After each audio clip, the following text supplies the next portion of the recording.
So look, tell me a little bit about the brewing business. How did you end up in it? First of all, I want to hear the genesis story on that. Oh, wow. And because this got to be great. Let me know. What do you got? How did you start?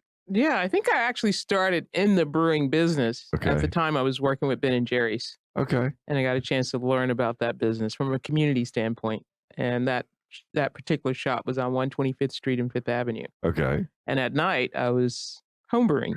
Okay. That came about because I got a homebrewing kit from a friend of mine because I love cooking with beer and wine. He was like, "Why Sure. don't you make your own beer?" I was like, "Oh, wow, is that legal?" Yeah. I found out in the 70s, former President Jimmy Carter, under his watch, passed a law that allowed people to make small batches of beer and wine at home. And I was like, wow, my landlord won't kick me out because Right. it's actually something you could do. Just over time, I fell in love with it. And I think kind of learning about ice cream, I love chocolate. Right. I just kind of had a chance to kind of connect the dots between the two about flavoring and more importantly about community, the Right. types of stuff they're able to do in the community when you have a business. Sure. Oh, no, there's no question about it. So it all started with a gift from a home brewing kit. Yeah. Right. And I remember that was all the rage. Gosh, it seems like to me kind of the 90s, early, mid, late Oh, yeah, 90s. absolutely. Everybody had their own home brewing kit. I did not. I'm too impatient for that. It's gotta be ready, not It's 2 gotta be weeks of ready. fermentation. I And it's got got to you. be cold, and I got to be able to drink it now when I want it. So, Yeah. but that's a fascinating story. So, how do you make the leap from home brewing to, an industrial size brewery system? It's a leap. Yeah. It's a big leap. So there are a few ways you can do it. You Okay. can, of course, raise funds, friends, family, Sure. and all the other institutions. You can partner up with other breweries and share their system, which is ultimately what we did because trying to build a brewery in the city is a challenge. Oh, I In can fact, only most of the imagine. breweries aren't in Manhattan. Now, more recently, people were lucky enough to get space, but space was a factor. Also, the community in terms of its sensibilities and its culture, that's a factor. You just can't open up a brewery in any community. There's conversations you have to have, permissions you have to get. Right. And then there's a culture in the community that may or may not support the idea of brewing beer. So we went the route of partnering up with another brewery, and they were pretty far upstate in the Okay. great city of Saratoga Springs. So while I Ooh. homebrewed in Harlem and I taught brewing Right. there, I could not actually make the leap there because of a lot of different Right. factors. Sure. But I think, if I could really think back on that, at that time, while we had those hurdles, I think ultimately being able to find a brewery that liked what we were doing, that saw that I could brew decent beer Right. and wanted to support helping me launch that. Well, how, So, how did you refine the whole brew? I mean, the process of making different beers. You got several different beers, and we'll talk about this one later because yeah. it's one of my favorites that you make. But how'd you come up with the different flavors? I mean, how do you say this is the one? I mean, is it like by part of repeat business? People are saying, "Look, I love this. Keep doing it," or you refine it. I mean, how do you know? How do you know that you know that you know? Well, I think definitely being able to accept a little bit of rejection Sure. because the first Yeah. couple batches didn't turn out that great. I couldn't even drink it. I mean, I drank it, but it was hard. It's like, yeah, I can see why I got that feedback.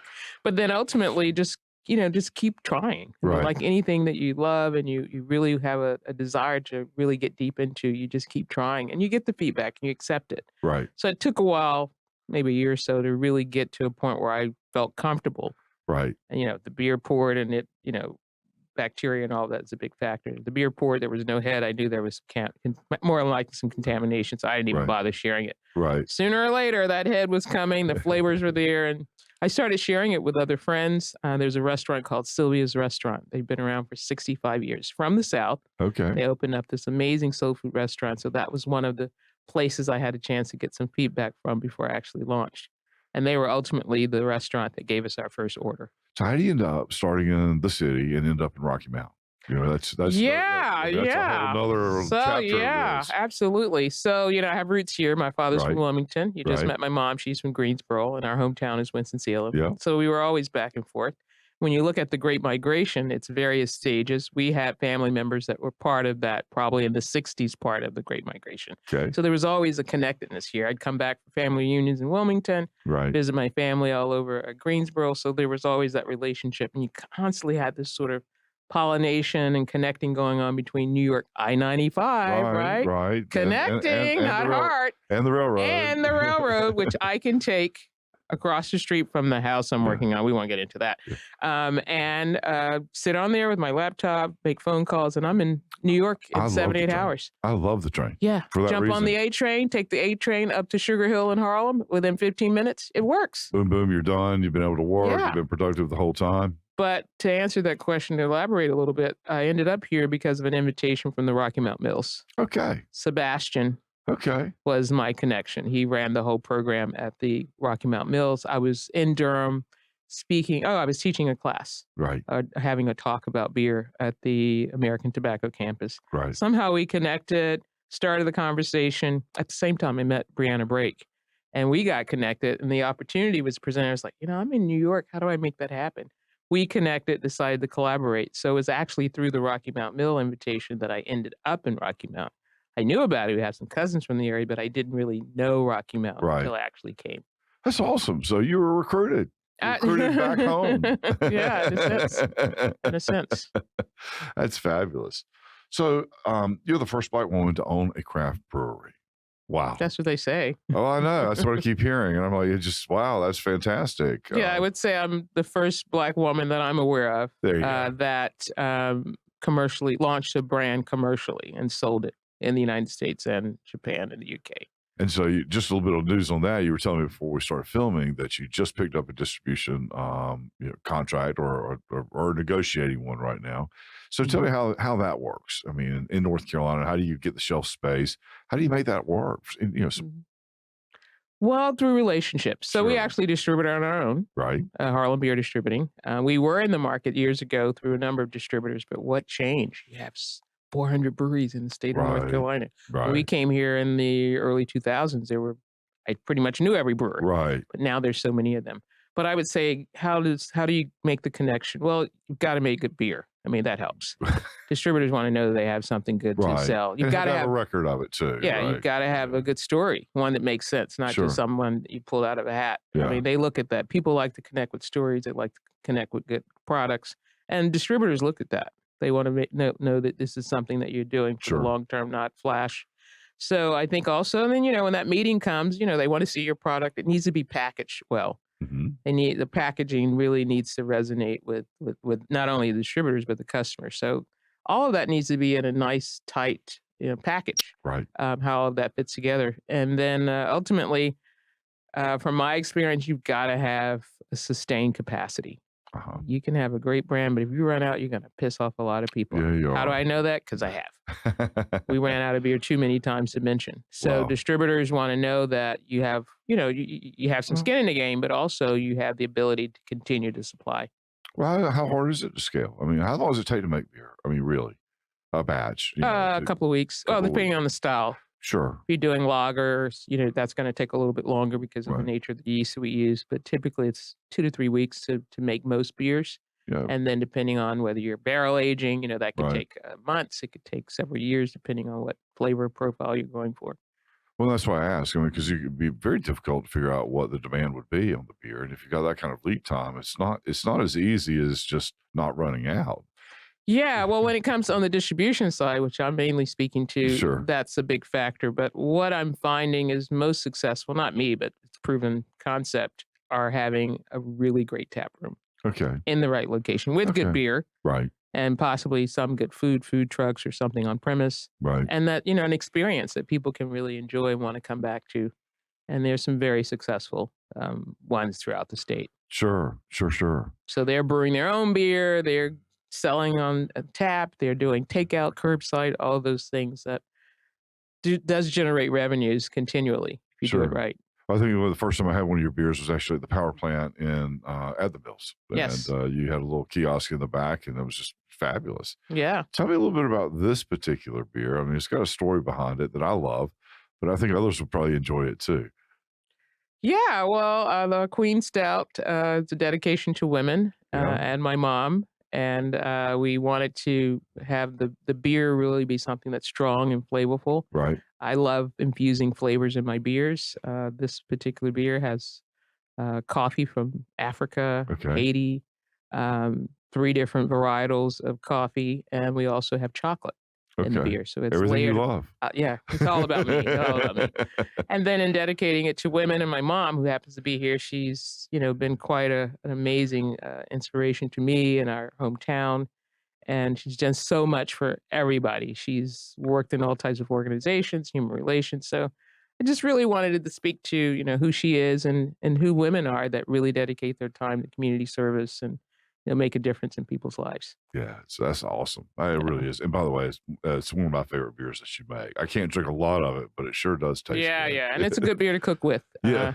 So we'll talk about that. when I'm you too get to busy drinking it. Yeah. So, you're launching a Brewers Village. It's a collaboration. Tell us a little bit about that. Yeah, so the Brewers Village for me, I really, really love teaching brewing. And one of my favorite experiences teaching is when Airbnb launched in New York City, they launched in Harlem. Okay. And we were one of 12 experiences. My experience was teaching in my Brudio, which was by night, Murphy bed down, by day, Murphy bed up. And that's where Sure. I taught my classes. So it was a lot of fun. And people would come in and experience and smells and meet people. We had one engagement. People would come from around the block and around the world to that space, 10 to Right. 20 people, and brew beer. So I like the whole, experience of what happened in that space when people of all backgrounds Right. come together. So with Brewers Village, which is part of the historic tobacco warehouse that we lease for the OIC, Yeah. it's really about recreating that, but recreating that on a larger scale, Okay. creating opportunities for people that don't typically brew, haven't had a chance to actually experience what brewing is, from the farmers that are growing the grains to the person that's running the bar or the tap room. So we wanted to create a space where all of that could happen.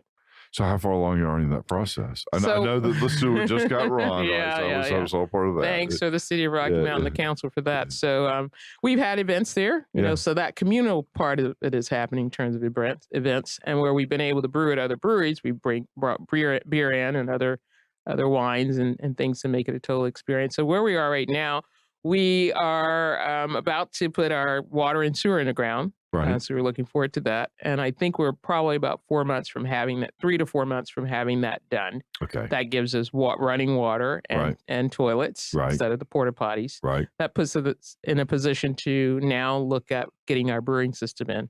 We have a We Funder campaign, Right. and we're also talking to private investors. So we'll probably do about 60% private investment and Okay. 40% crowdfunding. And so what are you looking to raise? What's the capital need? The total capital need is $1.5 million. Okay. So that means if you could put off your parking lot stuff for at least 3 months or 3 years. Right. Just kidding. Right. No. So yeah, that adds up. So It does yeah, add so I up. think for the total project, we've been very crafty. My brother has an auction business. He's been buying and selling at auction, so he can find anything for pennies on the dollar. Really? So if there's anything you need, let him know. I'll absolutely let you know that. So we're looking, because there's been a lot of amazing successful breweries and some of them haven't made it. There's quite a bit of equipment that comes on board. Okay. So we're looking both at gently used brewing Right. systems to get us started on a small scale. Right. And then we've met with a couple of brewing equipment companies to purchase our production brewery. That's about $1 million. Okay. So that's the million. That's the biggest capital outlay there. So none of it really has anything to do with the building at all. It's all about the equipment. Yeah, because the building, we love it just the way it Yeah, is. okay. It's a tobacco warehouse. That's right. It has that Still history. China American Yeah, tobacco. China America. So we don't want to change a lot there, and it's not really a lot needed. We just really need that water Yeah. and sewer, and we can start brewing. And so you got an event coming up. Want to hear about that? We do have an event coming up. The event that's coming up, we've done a few events. This one is downtown, which I Right. love. I love all the stuff that's happening downtown, all the businesses, Right. the energy. I just met with a young lady who owns a spa, Courtney. It's just endless, the people that I'm running into. So ROCTOBERFEST is October the 15th. Right. We have a smaller event the day before. That's really all about celebrating the history, the culture, the people of Rocky Mount.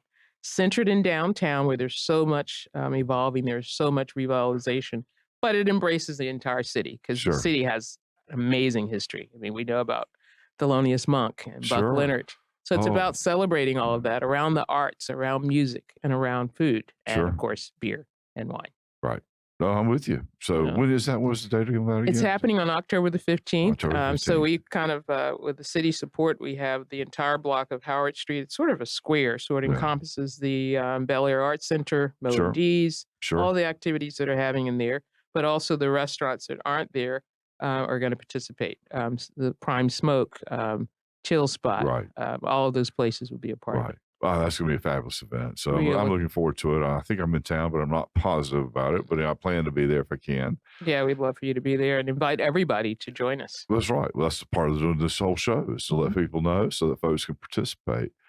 Look, you've invested in Rocky Mount. I know we don't talk about your house, but I want to talk about your house. Look, I Yeah, you can appreciate. talk about it. I don't mind. Well, I appreciate you investing in the community. I appreciate you locating your business here. I'm grateful the Mills made that invite, and I'm Mhm. glad that you said, "Yeah, this is a great thing." I mean, this is what creates opportunities in business and economic development. And when you have such a great story behind it, it makes it even more fun. But that's extended even to a house Mhm. literally across the street from the railroad station, and I think it's a cool looking house. But just walk me through that. What kind of adventure has that been? Yeah. It's been I love the house. I mean, I there's a lot in there, Yeah. and there's some things that are not there anymore, but the house has really taught me a lot more about patience and nature Right. because I have all types of Good. uninvited family members there, I get it. and it's really helped me really get in touch with, all of the stuff that makes up the community. And it was started off as an adventure with a couple of partners, Right. and right before COVID, they were like, No mas. they were already like, "Are you nuts?"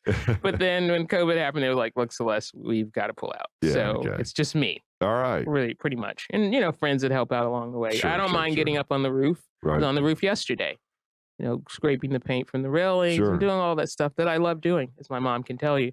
I put in windows at her house in Winston-Salem, so I'm not I shy tell of you what, I that. need some replacements to the house I have. So call me. I You will. like pruning? Yeah. Do you need pruning? Let me know.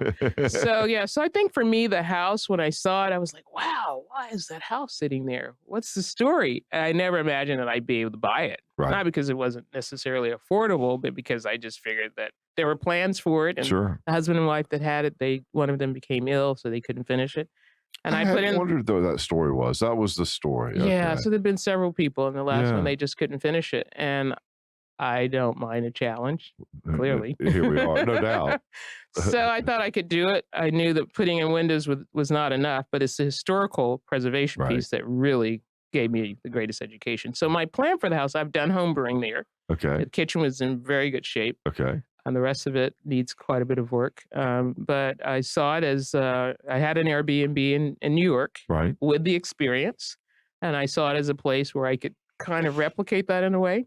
Right. And also a residence for visiting brewers at the Brewers Village. We'll have brewers coming in to work with other brewers in training, and we'll have those brewers go to the, that kind of exchange. So I thought if we could ever get it to a point where it's livable Right. beyond just me, I'm pretty campy. Right. That is what it would be. A Airbnb beer, as I call it. I like it. So people can come and stay. We'll have beer that we brew there and beers that we actually manufacture at the village. I've always thought it'd be a great market or a great cool thing here in Rocky Mount for somebody to build an Airbnb or a boarding house or some place to stay where you could get off the train and literally just kind of walk across the street. That too. Right? Yeah. And then, with a little bit of development downtown, it could be just a really cool little day or two trip, Mhm. And I'm still a little kid at heart. I love choo-choo trains. I love trains. I love erector sets I and love building trains. stuff and boats and Yeah. all of that. But, just what a cool way to travel. Yeah. It's pretty easy, as you know. Pretty easy. And if I stopped every 2, 3, 4 hours, I mean, it'd be really kind of an adventure. Yeah. And unlike the airplanes, unfortunately, 9/11, I launched my company right before that. But prior to that, I could literally do tastings on the plane. Wow. Now I could do that on the trains. Well, kind of. But yeah, it does. It's more communal. You sit in the car. Right. The whatever you call the car, the lunch car. Yeah. And you meet the dining all types car. of I dining guess. car. You meet Although so that's many kind of a loose, anyway. Yeah, you meet a lot of great people there, and it's just a more interaction. So I do love it. My grandfather worked on the railroad for many years, and the house that they still have was through the railroad. Okay. And we listened to trains, and I love the sound of trains. Sure. I just love it. My grandfather worked on the railroad too, and Mhm. then he decided to go on strike, and then they just fired him. So Oh, that's a whole nother story for yeah, a different sure, day. But sure, and that was sure. before our labor board, Yeah, so it was just bye bye. But anyway, I yeah, still love trains, I do and of too. course that's why Rocky Mount's here. It's a big part of why we're here. Yeah, it goes right down the middle of everything. It sure. Well, I did look Oh, that. that's a whole nother I'd story. say we don't Yeah, have nearly enough time to be able to deal with yeah, that. that's true. But it's kind of interesting the way it goes, Yeah, not just through Rocky Mount, but through various towns. that's And right. what I like about it is you get to see the infrastructure, you get to see the lives of people, Yes. oftentimes through their backyards, but also their front yard. It is I know. the life of the various towns from here to New York and then all the way to Florida. It, So it's a completely amazing different thing. perspective. Absolutely. Absolutely. Well, look, I appreciate you coming. This has been awesome, and I really enjoyed it. I hope that Rocktoberfest is a tremendous success. I know that it will be. And Thank you. anything I can do to help, just let me know. I'm just excited that you're here, that you're making the investment in the community in all ways, and you've just been quite an inspiration to a lot of folks. Well, thank you so much. There's definitely so much here to inspire people, and that's one of the things that I've enjoyed about being in Rocky Mount, the people and, of course, the amazing history. Sure.